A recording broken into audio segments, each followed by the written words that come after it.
Welcome, everyone, to Foothills Christian Church. I want you to feel personally invited into our community of faith, even if you're doing church at home or watching online. We're so glad you're with us today.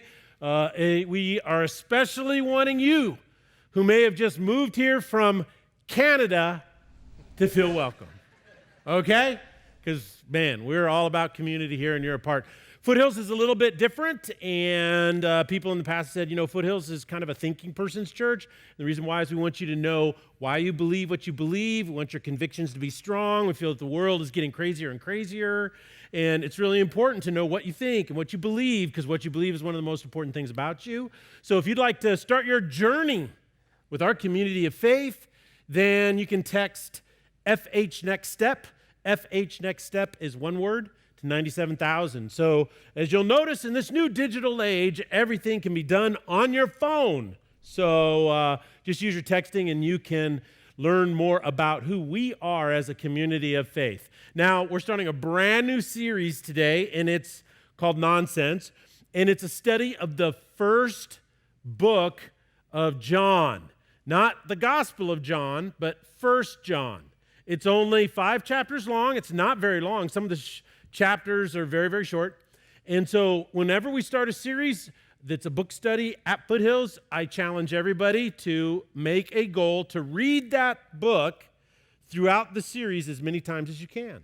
So if you have a little routine that you do in the morning, Monday through Friday, I encourage you to just read it when you're drinking your coffee or eating Cheerios or whatever it is you do during your workout, or you can listen to it by downloading a Bible app, and now you can pull up a passage of Scripture, and they'll read it to you audibly, so you can just listen to it. And the more you hear it, the more it'll sink in, and the more the structure of it, and you'll go, oh. And the reason why is because books, letters in particular in the New Testament, were written to specific groups of people to answer specific questions. Now, what we do is, in order to understand what they really meant, we have to put ourselves in the same mindset as the person who would have read it in the first century would have had, right? That's called historical context and what it meant to them.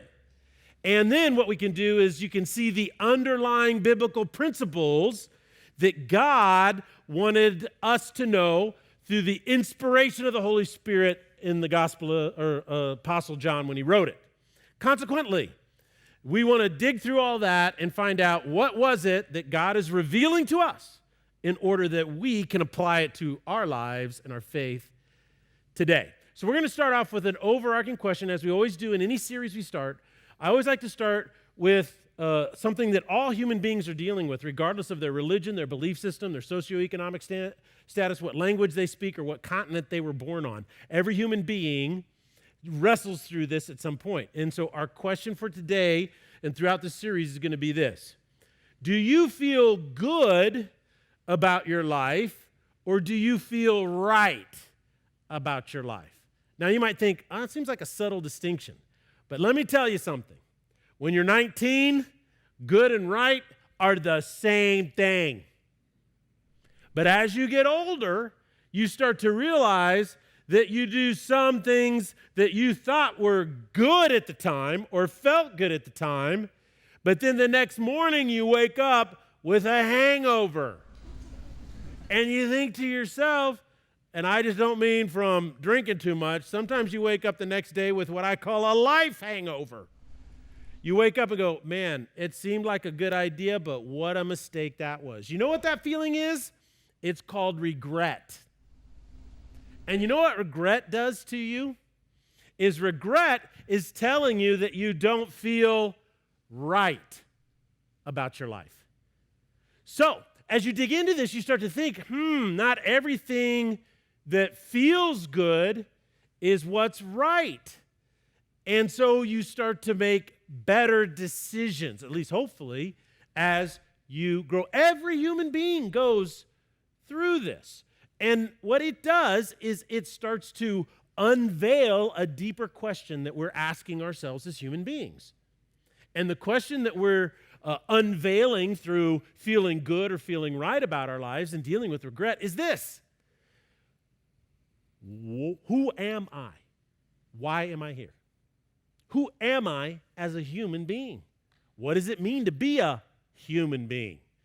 So John wrote this book to answer these questions to the church in the first century. This book tells us what reality that we exist in.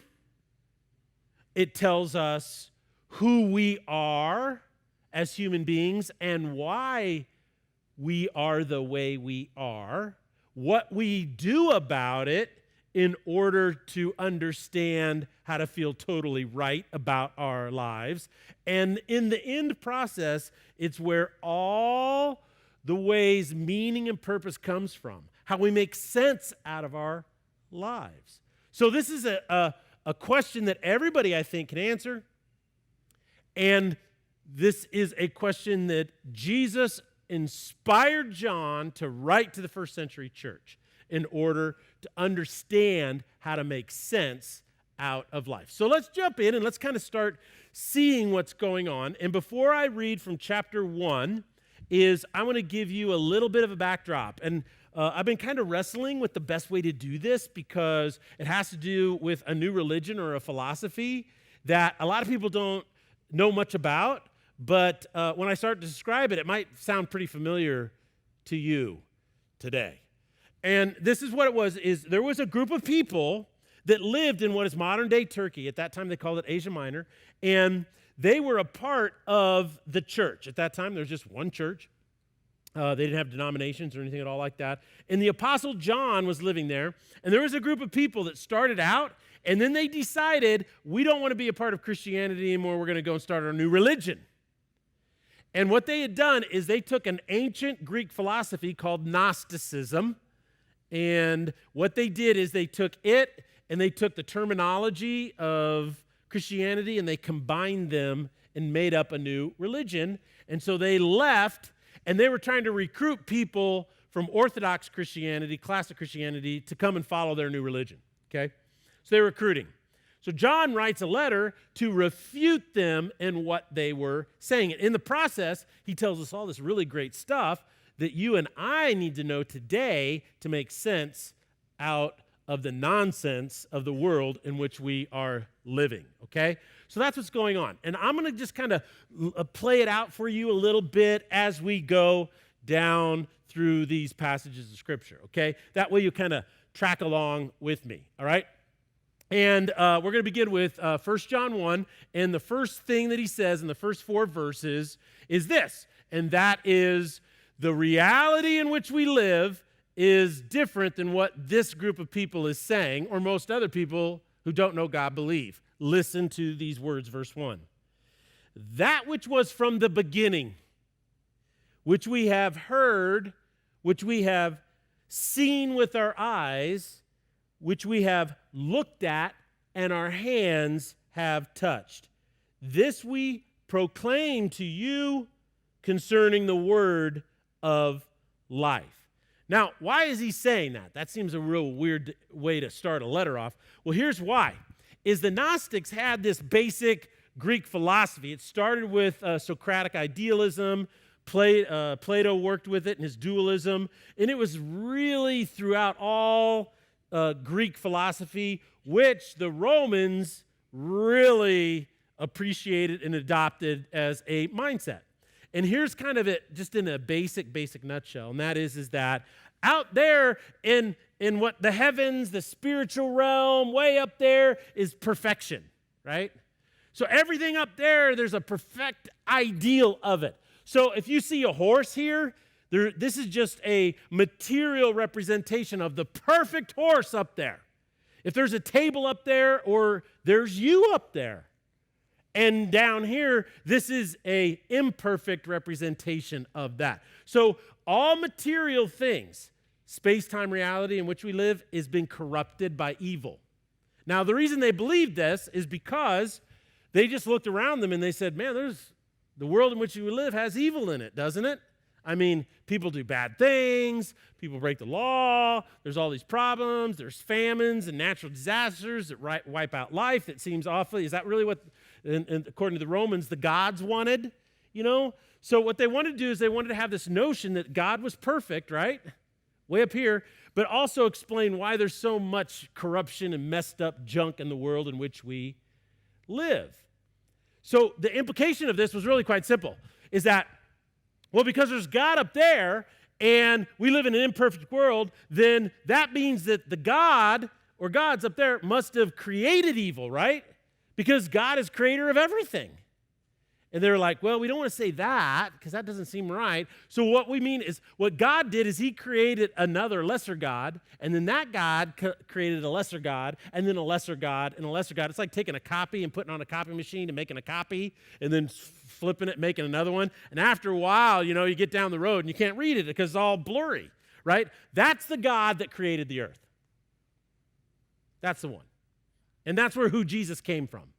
So it wasn't the God, it was kind of a lesser God, and Jesus came from him, and that's why Jesus was corrupted, and the world in which we live is corrupted, and everything is corrupted, because everything you touch is corrupted. And so listen to what he says. This is the word of life, and he goes on, is that we saw it, we heard it, we touched it. Look at verse 2. The life appeared, and we have seen it and testified to it. And we proclaim to you eternal life, which was with the Father and has appeared to us. You see why he said that? Father, creator, right, appeared to us. Because see, the Gnostics did another thing, and that is that, well, you know how we have all these gods? You know how you get to that God up there? Special secret knowledge, secret sauce, right? 2 all beef patties, special sauce. And we have it, and you don't. So what is John saying? Not so much. As a matter of fact, the Father, the Creator, did what? He appeared.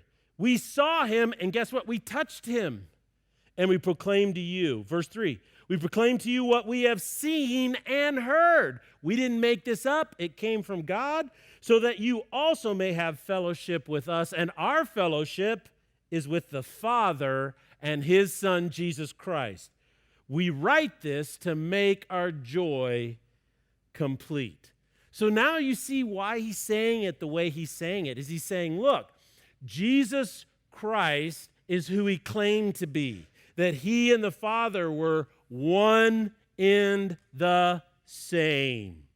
And so Jesus wasn't this separate, lesser person or God. He and God the Father were one, and he emptied himself, it says in Philippians chapter 2, to come and walk among us. In Orthodox Christianity, they call that the incarnation. It's not a breakfast drink, by the way. See, people who are over 50 get that joke. So it's an incarnation. He takes the form of humanity, okay? So the Gnostics are saying Jesus isn't who he claimed to be. He wasn't God incarnate. And John says, yeah, not so much. Jesus is the glue of the Christian faith community, the authentic Jesus, who he was claimed who he was. And this is what creates fellowship. This is what bonds all the people who've been redeemed by him together as one. Okay? So, how does that biblical principle apply to us today? Well, today, we live in a society that has a lot of different beliefs about a lot of different things. But what's really interesting is that when you boil it down, our society today is Gnostic in the way it looks at the world philosophically, almost exactly the same. That's why we're going to study 1 John and see what the answer is. And this is also because we're a Gnostic society in our way of thinking.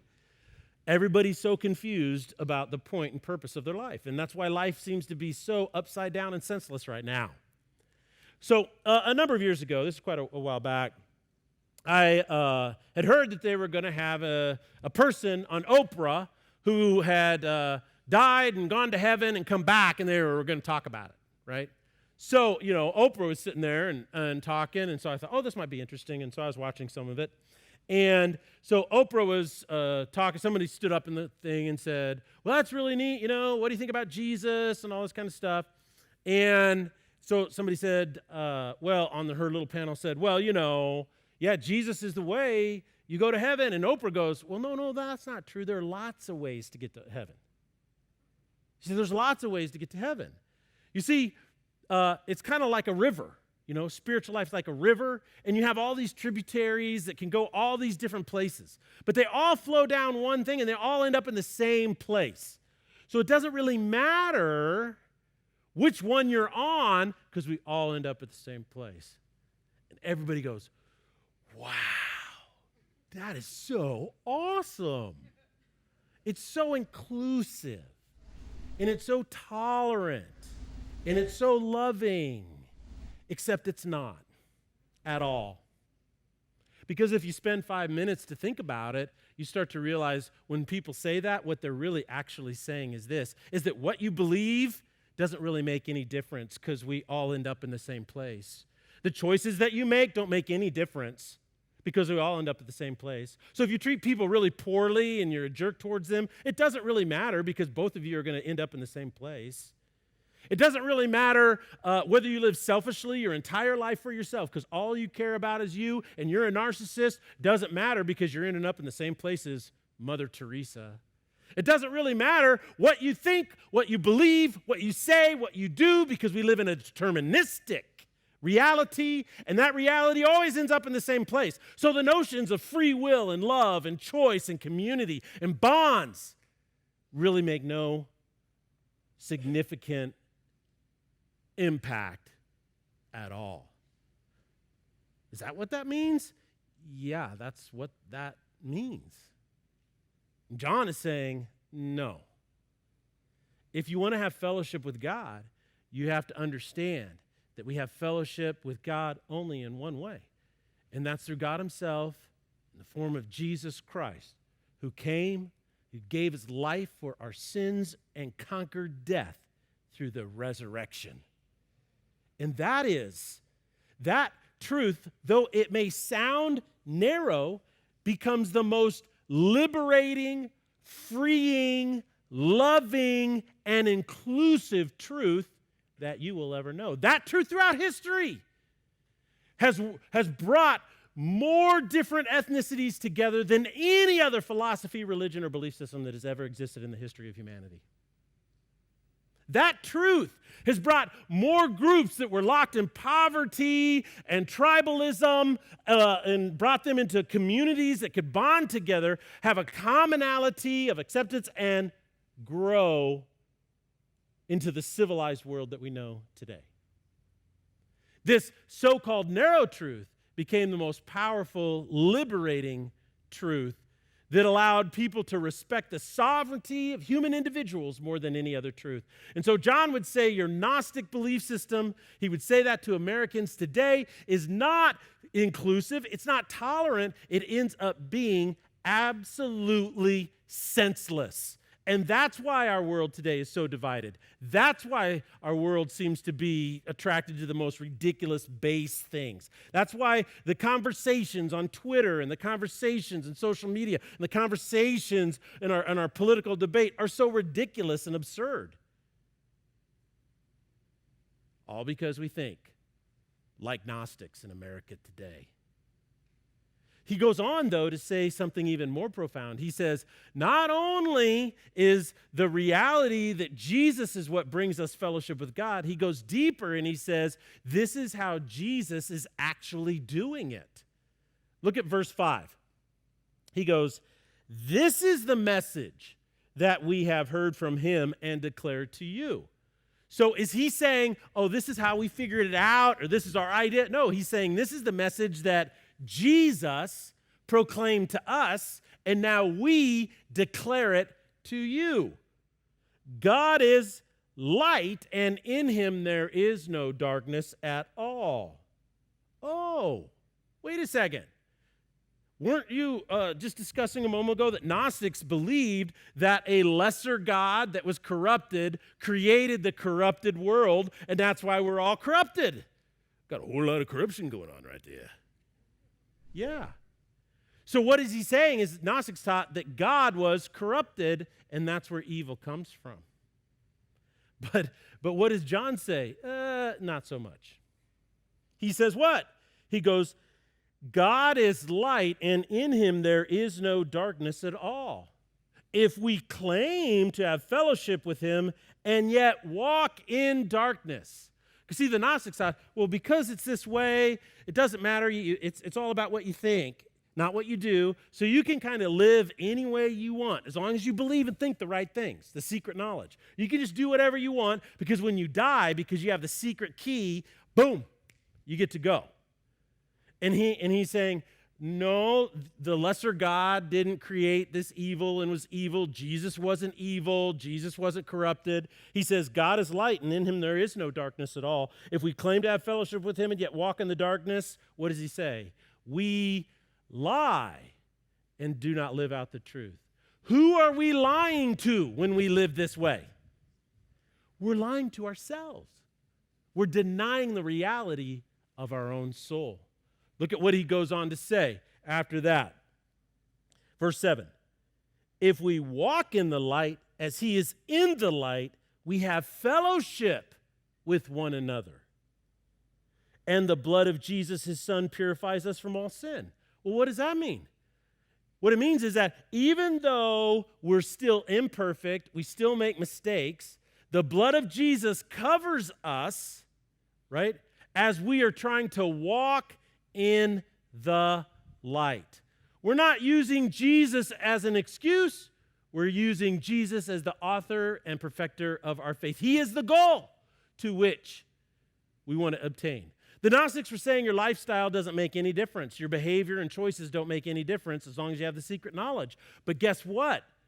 They bifurcated, they separated your behavior from your spiritual life. Today, this is very popular in America.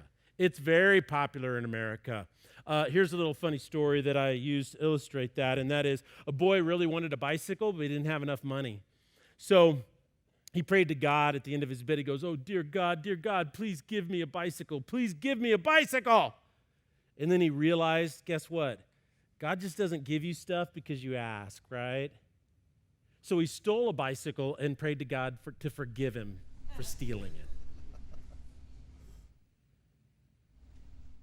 That's how a lot of people approach God. It's easier to ask for forgiveness than permission, right? And we do that. Why do we do that? Because we think that that's the way God operates, that our lifestyle and our choices don't have any impact on our souls. But in reality, they do. Now, the way it's bifurcated, the way it's separated today in the world is if your kids are in high school, sometimes they'll get in middle school, but I guarantee you they will confront this in college. If any of your kids go to college and they're in their general education course requirements, which is usually 60 units or 60 hours worth, meaning the freshman and sophomore years, they're going to sit in a lifestyles course or an introduction course to something or other, and they're going to be hit with this basic syllogism, and here's how it works. The syllogism is mental math. What they're going to be hit with is this. It says, is God the creator of everything? And then people, all Christians say, well, yeah. Was God all good and all powerful? People will say, well, of course, right? He's good, he's powerful. Is there evil in the world? Yes, there is. Therefore, God created evil. Well, no, God wouldn't create evil, would he? How does that work?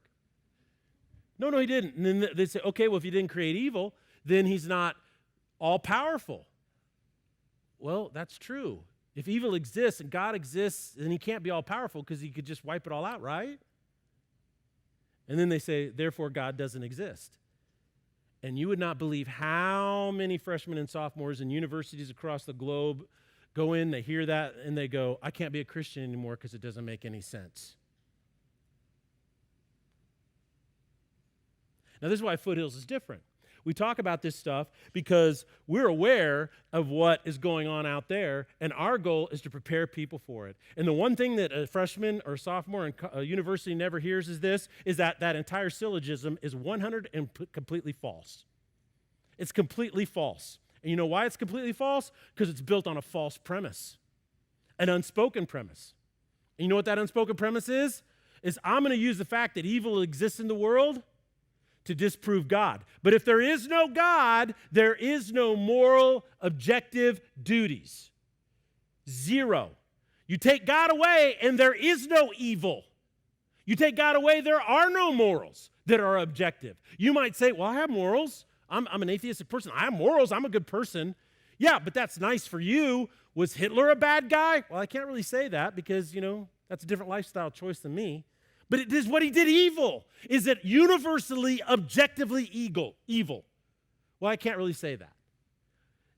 Any atheist that is intellectually honest admits, when you listen to their debates, you read their books, they all say the exact same thing, and they say the exact same thing, and that is that all morality is subjective, and there is no objective morality or objective duties. Do you really want to live in a world like that? Because that means anybody can rationalize anything if they feel it's right for them, regardless of how it victimizes you. You see, Gnostic thinking, according to them, was so enlightening and freeing, and it took off all of the restraints of its narrow-minded thinking. But it created a horrible, horrible world in which human beings lost all sense, meaning, and purpose to their lives. That's why what John is saying is so important for you and for me today, because it helps us navigate what's going on in the world. Let's keep going before we run out of time and look at the last thing he talks about, and that is this. It starts in verses 8 through 10, and he says, I want you to really dig in. So, no, I just want to make sure that, I skipped over 5. I want to go back to 5. Is that okay? I'm talking to the guy in the booth up there because I don't want to skip over 5. I want to make sure I read 5 through 10. Did I read 5 through 8? 7? I didn't read that yet. Okay. See, I get preaching, man. I just get rolling, and I'm like, what in the world am I doing? Let's read verse 5. So I'm giving a sign up there. Yeah, okay. This is the message that we have heard from him declare to you that God is light. I did read that. And that if we claim to have fellowship with him and yet walk in the darkness, we lie and do not live out the truth. So we're lying to ourselves. Verse 7 is what I wanted to read. But if we walk in the light as he is in the light, we have fellowship with one another, and the blood of his son, Jesus, purifies us from all sin. And I wanted to reiterate that because now in verse 3, or point 3, verse 8, we see why we are the way we are. Okay, we see why we are the way we are. If we claim to be without sin, verse 8, we deceive ourselves and the truth is not in us. If we confess our sins, he is faithful and just and will forgive us our sins and purify us from all unrighteousness.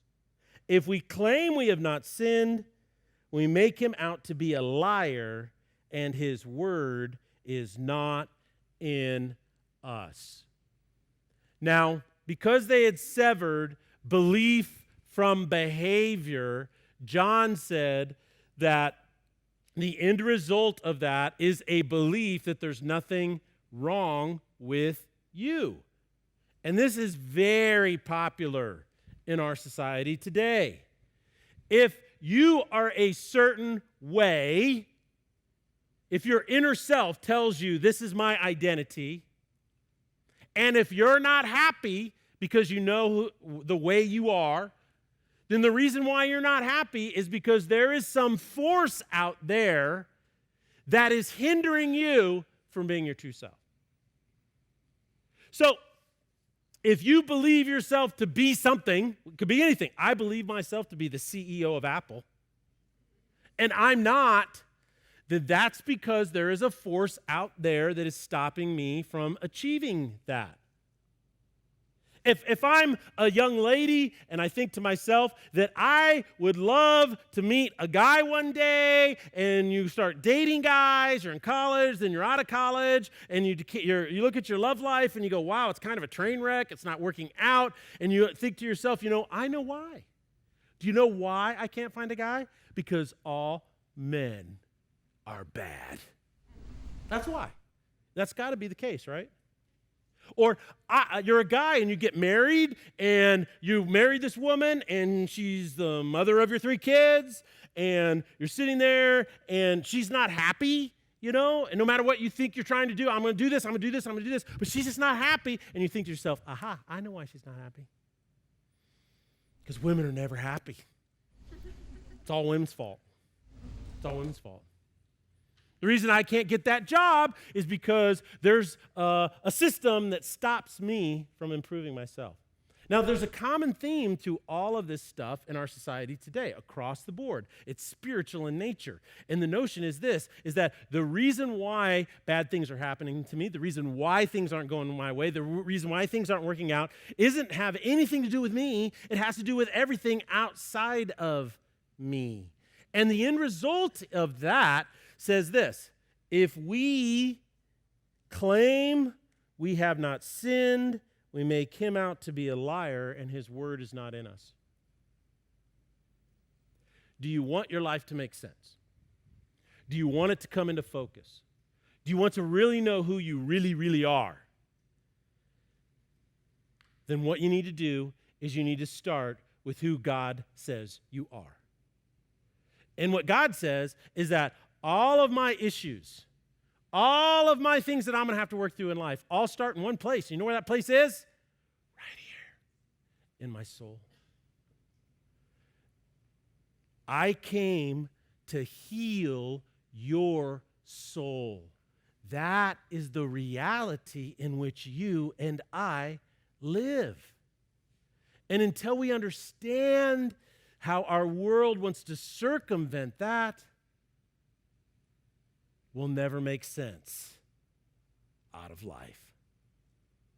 You see, a meaningful life is where you are meant to know who you are in this reality. A meaningful life, a life filled with purpose and direction, is the one where you were meant to live in faith, you were meant to live in love, you were meant to live in joy, you were meant to live in peace. A meaningful life, a directed life, is where you were meant to be in community with other like-minded people whose hearts have been redeemed by Christ, where you are encouraged, where you are inspired, where you are protected, and at times even defended. That is the kind of life that you were meant to live. So let me give you 3 takeaways today that are real short, ones that we're going to kind of focus on throughout this entire series as we study the first letter of John written to the churches. Number 1 is this: if you believe the world and what it says that you can believe whatever you want, your life is never going to make sense. If you believe what the world says when it says you can believe whatever you want and your life will come into focus, it will never come into focus. It just won't happen. Why? Because you're not wired that way. You're not made that way. You have to listen to one author and one author of your life alone. Don't listen to me. Listen to Jesus. Because he is the one who is the author and perfecter of your faith, and he is the one who is the author and perfecter of your life. Number 2, if you believe the world's definition of what it means to be a human being, if you listen to how the world defines what it means and to be alive and how you discover who you are, your life will never make any sense. You know how you know you've fallen into this? Or you're being influenced by this? Ask yourself a basic question. How many times have I changed my identification of myself? How many times have I redefined myself? You know, I'm a guy. I look back over my life. You know, when I was in high school, you know, my identity was all about soccer, ski. Skied on a ski team, played soccer in the summer, and skied in the wintertime, right? And then I got a massive injury in my knee, and I didn't play soccer, and I didn't ski anymore for quite a while. So then I redefined myself. Now, you know what I was? I was a drummer. I played drums. I was a drummer, you know. And then, well, I was never really great at that. I mean, I wasn't at the top level of drumming, you know. And so that didn't go anywhere. So then I redefined myself. Well, this is who I am now. You know, all you have to ask yourself, whether it has to do with what you do, whether you're an athlete or a businessman, are you a smart person, or are you a people person? Some people look at their sexual identity. They say, well, it's this, or maybe it's that, or maybe it's that. Or they look at their dating life, their boyfriend or their girlfriend, and they build their identities. Those things don't work, so they shift them. You know what? That happens. We all go through it. Every single person does it. But all that does is that tells us something about ourselves, and that is that we have bought into, without knowing it, the world's definition of what it means to be a human being. We are allowing it to influence our decision-making process. And when we do that, guess what? We'll never find the answer that we're looking for in our soul. Finally, if you believe the world's definition of Jesus and who the world says he is, then your faith will never make any sense. The last place to listen to who people think Jesus is the world.